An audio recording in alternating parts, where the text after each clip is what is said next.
होते हैं। भगवान इस धराधाम पर जब भी आते हैं मनुष्य के रूप में आते हैं, मनुष्य के कर्तव्यों का बोध कराने आते हैं। वो चमत्कार दिखाने नहीं आते, चमत्कार दिखा करके राष्ट्र को बर्बाद करने नहीं आते, वो ज्ञानी बनाने आते हैं। ज्ञान ही सबसे बड़ा चमत्कार है, भक्ति सबसे बड़ा चमत्कार है। जीवन में ज्ञान हो, भक्ति हो, knowledge, the real knowledge, nothing else. Go for real knowledge. और वो कहां मिलेगा? द्रोणाचार्य के पास तो नहीं मिलेगा, वो भी किसी सदगुरु के पास ही मिलेगा। The living master, the living ideal. इस युग के जो लिविंग आइडियल हो, जो उस पौराणिक धर्म शास्त्र को भी जानते हैं और आज के जमाने की बातें भी जानते हैं। आज भगवान श्री कृष्ण अगर आ जाएं और महाभारत का युद्ध फिर छिड़ जाए तो मुझे पक्का पता है वो रथ से युद्ध नहीं करेंगे, बल्कि कहेंगे अर्जुन राफेल ला, राफेल से चलेंगे। हंसते क्यों? उनके भीतर सत्य वही होगा, धृति वही होगी, क्षमा वही होगा, शौर्य वही होगा। सदैश्वर्य संपन्नशाली ईश्वर होंगे, भगवान होंगे, पर इस युग के अनुसार जो चीज जरूरी होगी, और मुझे पक्का पता है भगवान के हाथ में भी एक मोबाइल होगा, क्योंकि सूचनाएं पहुंचानी है जगह जगह तक। तब एक संजय था, अब तो सब संजय बन चुके हैं, लाइव हर जगह हो रहा है। एक संजय इतना विद्वान था और अभी तो संजयों की भरमार लगी है, जिसको देखो वही लाइव देख रहा है संजय। फिर भी भारत की ये हालत। जिस रामचरितमानस में ये लिखा हुआ था, प्रातः काल उठ के रघुनाथा, मातु पिता गुरु ना वही माथा। स्वयं रघुनंदन प्रातः काल उठ करके अपने माता जी को दंडवत प्रणाम करते, पिताजी को दंडवत प्रणाम करते और गुरु को दंडवत प्रणाम करते। पंजाब की धरती पर बैठे हो, मंदिर में बैठे हो, झूठ मत बोलना, हाथ उठा करके बताओ किनके किनके घरों में उनके बच्चे खड़े हो करके सुबह सुबह प्रातः उनको दंडवत प्रणाम करते हैं, पिता को दंडवत करते हैं और फिर गुरु को दंडवत करते हैं। पूरी भीड़ में सिर्फ 2 लोगों ने हाथ उठाया, बाकियों की हालत ऐसी क्यों?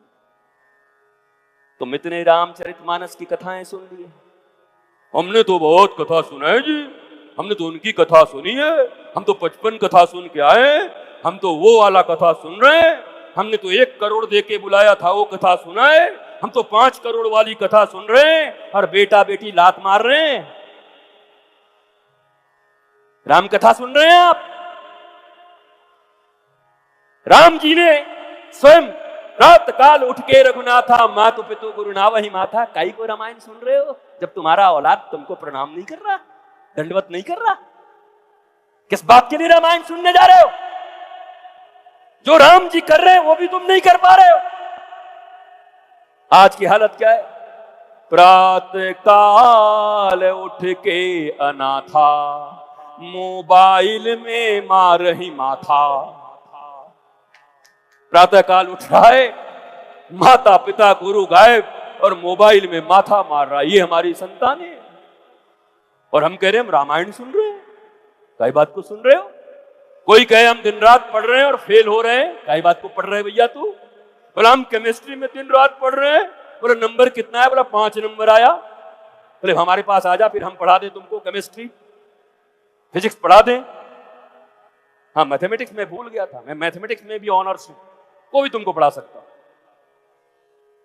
तो जब तुम पढ़ते हो तो तुम्हें पास भी होना चाहिए, नंबर भी ऑब्टेन होने चाहिए। तुम रामचरितमानस की कथाएं सुनते हो, हनुमान जी का दर्शन करते हो, मंदिरों में आते हो, संस्कार क्यों नहीं है? पवन जी आए थे और हमारी इनकी चर्चा हो रही थी और हम लोगों ने एक विचार बनाया कि मंदिर केवल दर्शन का स्थान न हो, क्योंकि शास्त्र कहता है प्रसादस्तु प्रसन्नता। जब मंदिर में जाएं तो वहां से प्रसन्नता प्राप्त करके प्रसाद के रूप में लेकर के आए। मंदिर केवल दर्शन का जगह न हो, बल्कि कोई श्रेष्ठ विद्वान बैठे रहें। और जब भी तुम मंदिर आओ तो दर्शन के साथ साथ अपने बच्चों को लेकर के 20, 25, 30 मिनट उन संत के पास बैठ करके भारतीय धर्म को सीख करके जाओ, ताकि तुम्हारे घरों में आनंद, आह्लाद और मस्ती छा जाए। ये काम मंदिरों में होना चाहिए। अब भारत में ऐसे मंदिरों की जरूरत है। केवल दर्शन करोगे, केवल बड़ी बड़ी इमारतें लगवाओगे, सीखोगे कब, जानोगे कब? सनातन धर्म है बताएगा कौन? भगवान राम है, भगवान राम को पसंद क्या है ये तुम बताओगे या शास्त्र बताएगा? हनुमान जी को क्या पसंद है ये तुम बताओगे या शास्त्र बताएगा? तो शास्त्र तो तुम पढ़ते ही नहीं, सुनते ही नहीं, कह देते हो भी बच्चा है महाराज, जब बड़ा होगा तब धर्म कर्म करेगा। बूढ़े तोते कहीं राम राम बोलते हैं। 5 साल में ध्रुव ने भगवान बुला लिया, तुम क्या 95 साल में भी बुला पाए हो? और खुद जैसे हो वैसे ही अपने बच्चों को बनाना चाहते हो। क्यों नहीं अपने बच्चों को प्रारंभ से ही धर्म की शिक्षा देते हो? क्यों नहीं उनको सनातन संस्कृति की शिक्षा देते हो? क्यों नहीं देते? बस बोझ डाल दिया है। A for apple, B for bat, C for cat, R for rat। और उसके बाद निकला, मैं निकला गड्डी लेके। अब मम्मी परेशान, पापा परेशान, बेटा गड्डी लेके निकल गया। पर संस्कार कहाँ गए? वो तो बहुत छोटा था, तुम्हारी ही दूध पी रहा था, 9 महीने तुम्हारे ही कोख में रहा था। मैंने कई बार सुना है माताओं को बेटे को बड़ा कर देती हैं, विवाह करती हैं, विवाह के 3 महीने बाद बोलती है हमारा बेटा इतना अच्छा, एक चुड़ैल जब से आई हमारा घर बर्बाद हो। तो क्या इतना पैसा खर्च के चुड़ैल लाई थी? विवाह में लाख करोड़ रुपए खर्च किए थे चुड़ैल बुलाने को। मैं तुमसे प्रश्न पूछता हूं, जिस बच्चे को 9 महीने तक तुमने पेट में रखा, अपने स्तन से दूध पिलाए, तुमने संस्कार दिए, 20 साल तक अपने घर में रखा, अरे कौन सा संस्कार दिया था जो 3 महीने में कोई ले गया उसको? तो लज्जा तो तुम्हें करनी चाहिए ना। 20 साल तुमको मौका मिले थे, कौन सा संस्कार दिया अपने संतानों को? खामोशी छा गई है, आवाज नहीं निकलते। ऐसा बनाओ मेरी मां, ये जीवन की विद्या और जीविका की विद्या दोनों जरूरी है मेरे भारतवासियों। बिहार के बक्सर में एक IAS थे Pandey ji, Indian administrative service, भारतीय प्रशासनिक सेवा। किसी का बच्चा IAS बन जाए तो छाती फूल जाती है गांव का पूरा। घर में छोटा सा बात हो गया, तनाव हो गई, गाजियाबाद में ट्रेन के नीचे आकर आत्महत्या कर लिया उन्होंने। इतनी ऊंची पढ़ाई और जीवन की विद्या का अभाव। ये जीविका की विद्या तो अपने बच्चों को दे रहे हो, हाउ टू अर्न मनी, पर सदगुरु और गुरुकुल ही बता सकता है हाउ टू लर्न मनी। वो भी पढ़ाओ उनको, वो भी बताओ। पैसा कमाना है, पर पैसों का सदुपयोग कैसे है वो भी उनको बताना है। मैं रुकने वाला नहीं, अपनी मर्जी से बोलूंगा, अपनी मर्जी से रुकूंगा, क्योंकि मुझे बुक करके कोई नहीं ला सकता दुनिया में। अपने मौत से आता हूं, अपने मौत से जाता हूं, अपनी मौत से भारत माता के लालों को जगाता हूं। न कोई रिचुअल्स है, न कोई ऐसी चीजें हैं। व्यासपीठ पर जब बैठो तो केवल परमात्मा के रंग में रंग करके भारतवासियों और पूरे दुनिया वालों के लिए व्यासपीठ से भगवान की बातें करो। सम्मान इत्यादि की बातें फिर कहीं और हो जाएंगी, वो मिल जाएगा। उसके लिए बहुत पार्टियां बनी हुई हैं, बहुत जगह बने हुए। प्रणाम करता हूं, नमन करता हूं, वंदन करता हूं। मेरी इच्छा थी मैं सिर्फ 5 मिनट हनुमान जी के किसी चौपाई पर बोलकर चला जाऊं, पर मैं आप लोगों को जब दर्शन करते हुए देखा और यहीं पर जोर जोर से चिल्लाते देखा, तो मुझे लगा कि दर्शन और श्रवण का भेद बताना पंजाब के हिंदुओं को और पंजाब के सिखों को और पंजाब के निवासियों को ये जरूरी है कि दर्शन और श्रवण में भेद क्या है। हमारा सनातन दर्शन ये मानता है, क्या कहते हैं, पहला, भक्ति कैसे हो सकता है? श्रवण के द्वारा हो सकता है। श्रवण भक्ति ही प्रमुख है।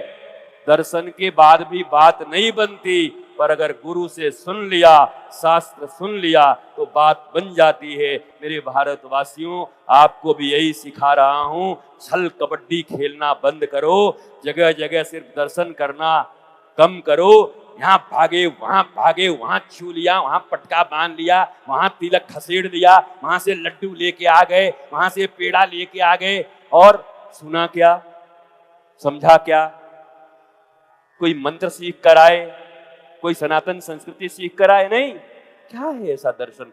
दर्शन तभी फलदायक होगा जब उनके विषय में श्रवण होगा। माता सबरी को भगवान कह रहे हैं, प्रथम भगति संतन कर संगा, द्वितीय रति मम कथा प्रसंगा। पहली दर्शन और तुरंत उसके बाद भगवान के कथा में रति, प्रेम नहीं रति। रति प्रेम का भी बड़ा गाढ़ा स्वरूप है। दूध है और उसका खोआ बना दो तो प्रेम और रति में यही अंतर है। रति, प्रथम भक्ति संतन कर संगा, द्वितीय रति मम कथा प्रसंगा, और तीसरी भक्ति जो भगवान राम ने कही है, मेरी न सुनो, राम जी की तो सुनो। क्या कहते हैं? गुरु पद पंकज सेवा,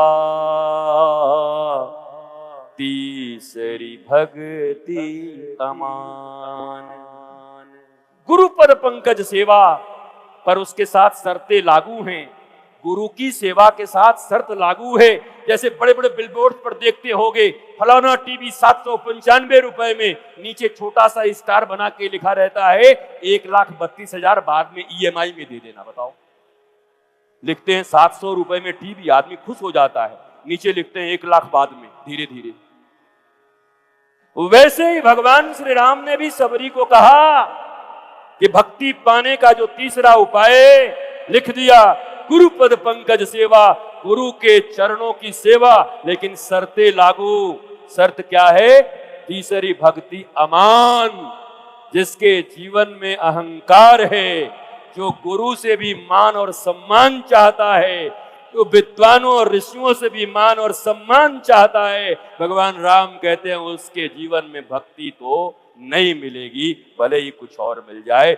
गुरु पद पंकज सेवा, तीसरी भक्ति अमान। मान मत चाहना, रूठना मत कभी अपने गुरु से, रूठना मत संत से, संत के पास हेकड़ी मत दिखाना, हम जी ये हैं, हमने बिल्डिंग बनाया है, हम यहाँ के अधिकारी हैं, हम ये। देखो, तुम जितने भी बड़े हो, तुम्हारे भीतर भगवान की विभूति है। भगवान श्री कृष्ण ने कहा है, कोई भी व्यक्ति इस दुनिया में अगर बड़ा है तो मेरी विभूति है, और संत अगर होगा तो समझता भी होगा कि भगवान की विभूति आ रहे हैं, बताने की क्या जरूरत है।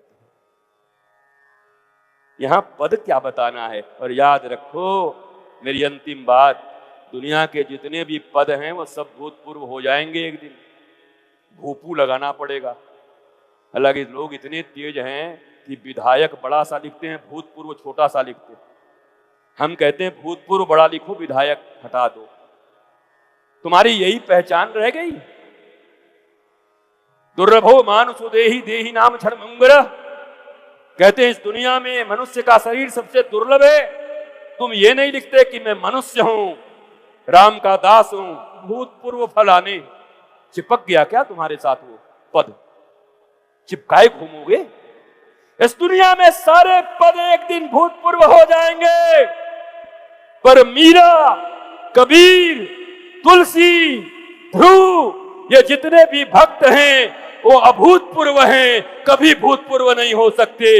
इसलिए भक्ति और ज्ञान ही अभूतपूर्व होगा, बाकी सब भूतपूर्व होंगे। मैं मनुष्य हूं, राम का दास हूं, गुरु का दास हूं, ये अभूतपूर्व है, बाकी सब भूतपूर्व हो जाएगा। भूपू